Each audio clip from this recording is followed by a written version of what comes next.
Так, заново. Да. Окей, last time. Давай дальше сделаем вот так вот. Как бы ты не знаю. Ты начала снимать уже? Да, включила. Hello everyone, we are group number 1 and today we are going to talk about the collapse of the USSR and its effects on other countries. So one of the most influential events on international relations in history was clearly the collapse of the Union of Soviet Socialist Republics. The USSR was a multinational socialist superpower state, founded in 1922 and crashed in 1991 in Europe and Asia. Modern political scientists point out a lot of different reasons why the collapse happened. So which events had brought the USSR into crash? So the first one is going to be the unsuccessful attempts to reform the Soviet system. Firstly, reforms led to stagnation in production and trade. Then they led to the collapse of the political system. And at the end of the 1980s, countries of the USSR began to declare the sovereignty of the republic and stop paying taxes to the union and federal budgets of Russia. Those economic ties were cut off.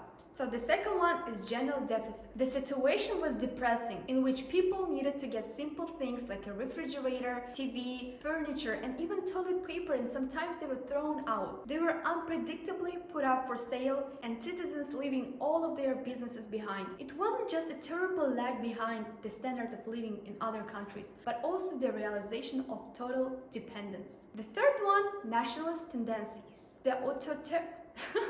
Nationalist tendencies. Nationalist tendencies. The third one is nationalist tendencies.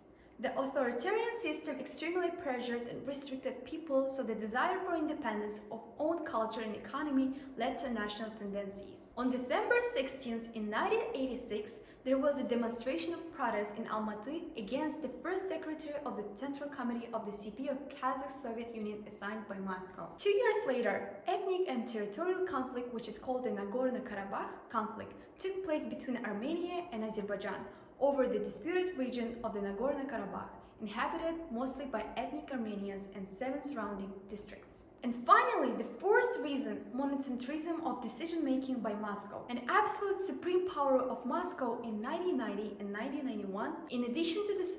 Что-то не в тему, да? Давай вот это уберем, 1990. In addition to the rupture of economic connections between the Union republics, creation of autonomous republics, many of them adopt declarations of sovereignty, in which the priority of all union laws over republican ones is disputed. Was this still the main reason for the collapse of the USSR? The collapse of the USSR in 1991 acted as a source of big impact on international relations of last decade of the 20th century. The 21st century opened as a new century characterized by struggling to adjust with the new realities of the post-USSR, post-socialist woke international relations.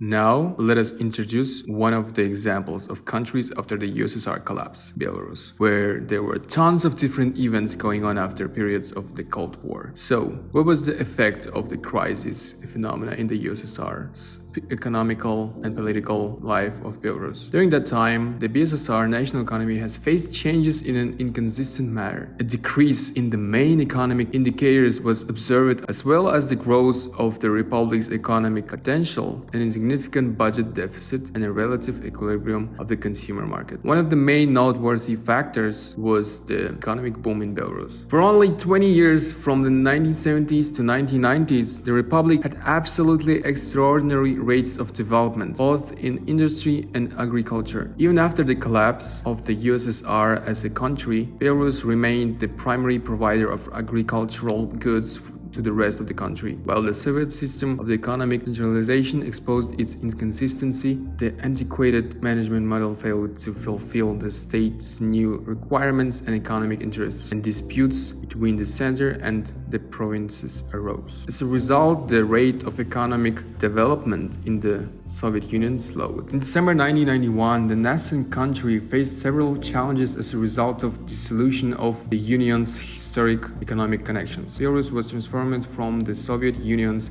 assembly shop into a sovereign state, and all economic difficulties had to be dealt with on its own. During this time, the country's economy entered a recession. Fixed asset investments decreased dramatically, and the population's quality of living fell, inflation soared, prices rose, and unemployment rate increased. What happened to Belarus after gaining independence?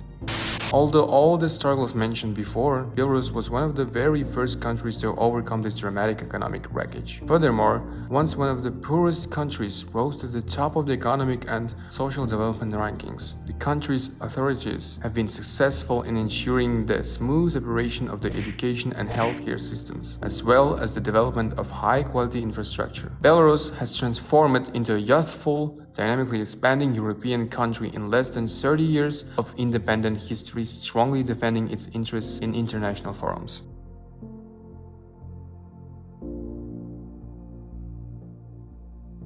With the collapse of the USSR, the Republic of Kazakhstan has also faced several challenges. From 1990 to 1994, the volume of industrial production in Kazakhstan was divided into two, and the industrial enterprises in the coal, mining, and other industries stopped. Due to protracted miners' strikes, coal production has significantly decreased and the oil production has dropped. The demographic structure of the country also contained certain risk of conflicts. The key task was to preserve peace and harmony in a multi-ethnic society. In this sense, brothers in the USSR set a bad example. Wars and unrest broke out in several former Soviet republics. Kazakhstan also was nearest to such cases. Given the severity of the post-Soviet economic crisis, the immaturity of the oil industry, as well as the absence of other industries capable of quickly attracting foreign exchange income in a significant amount, the authorities deliberately looked for foreign investors willing to invest in the development of the country's large deposits. Among other things, the country is taking measures for institutional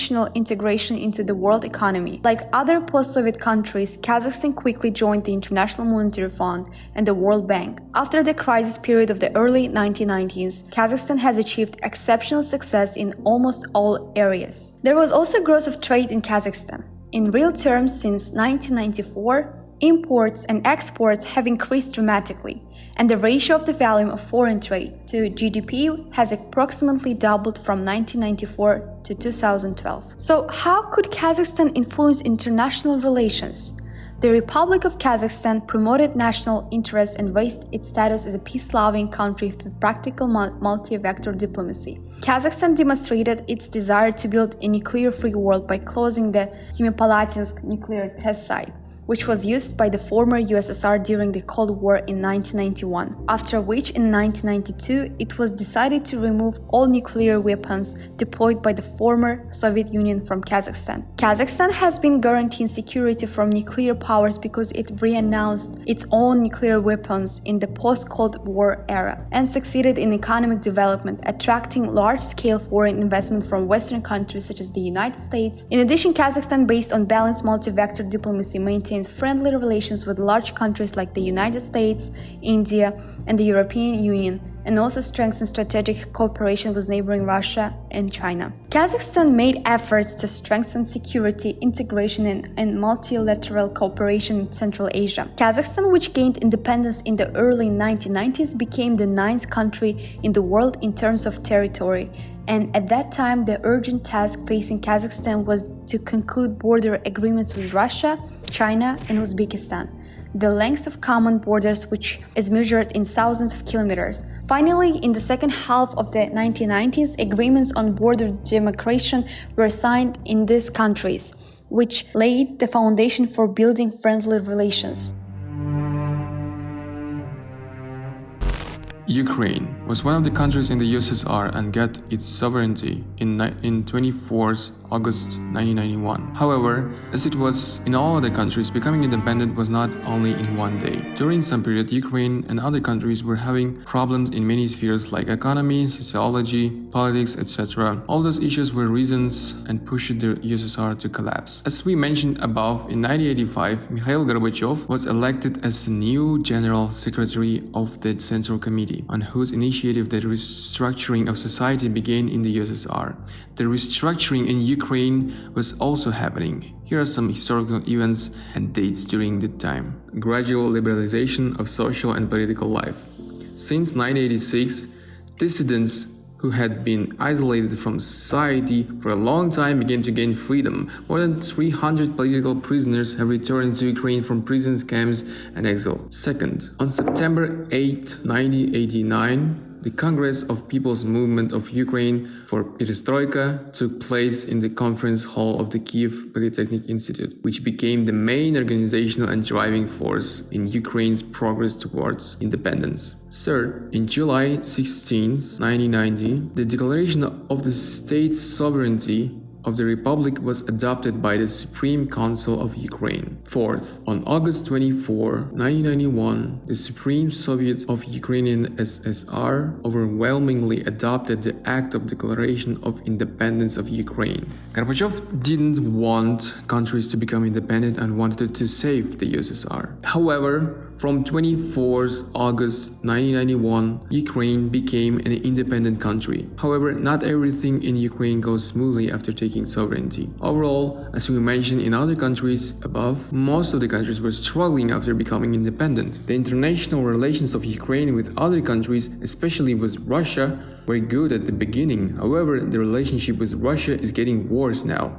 The first acts against Russia can be noticed in the early years of independence of Ukraine. The president of Ukraine, Kuchma, wrote a book, Ukraine is not Russia. Since Ukraine is located between Russia and Europe, it had a choice with whom to be, European Union or Russia. At that time, Ukraine was neutral, but now the choice is clear. As a result, now Ukraine has a very bad relationship with Russia, but a good relationship with European Union countries and with the US. Probably the worthy relationship of Ukraine and Russia attracted the US to cooperate and help Ukraine to be against Russia.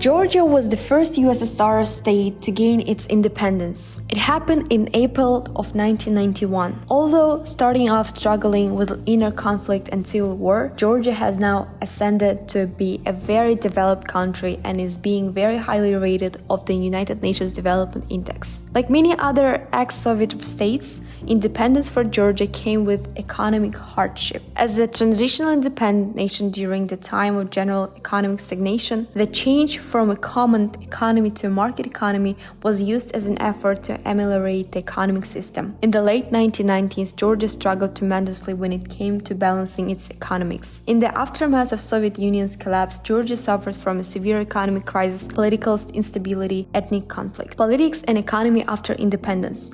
As with most newly independent states, Georgia had a disastrous political scheme after independence. Their first president was elected in May 1991, only to be taken out of power by overthrow only 6 months later in December. This set Georgia for a long civil war that lasted almost 3 years until 1995, not to mention a large separatist movement that occurred subsequently in the regions of Abkhazia and South Ossetia. So now, not only it is through internal dispute in the form of leadership, coupled with the separatist movement and the deteriorating diplomatic relationship with Russia, Georgia found itself in a very tough situation soon after gaining independence. Politics and economics now. Currently, Georgia is a developing country but has been categorized until the very high specification on the Human Development Index. Thanks to economic reforms, political freedoms, new legislation and laws among the other things, the country's economy rebounded tremendously in the earlier part of the 21st century.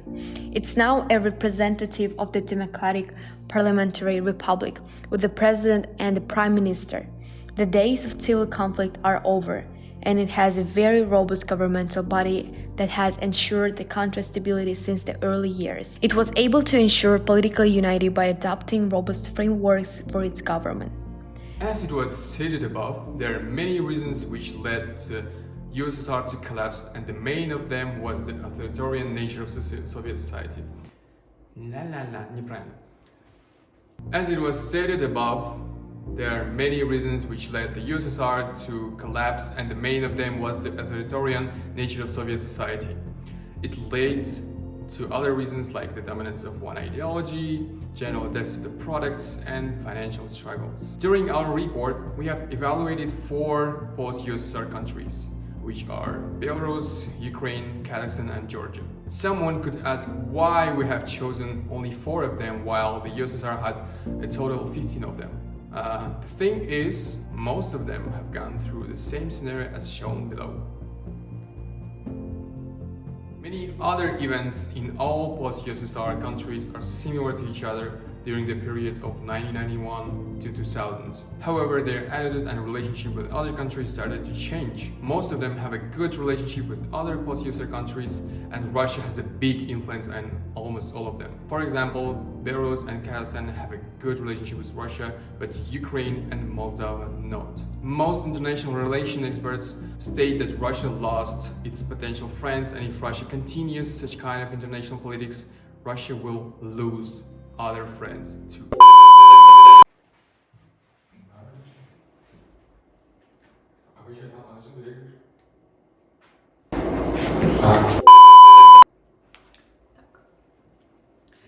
Hello everyone, we are group number. I'm a member of group number one. Today I'm going to talk about Today I'm gonna talk about the Что у нас за топик?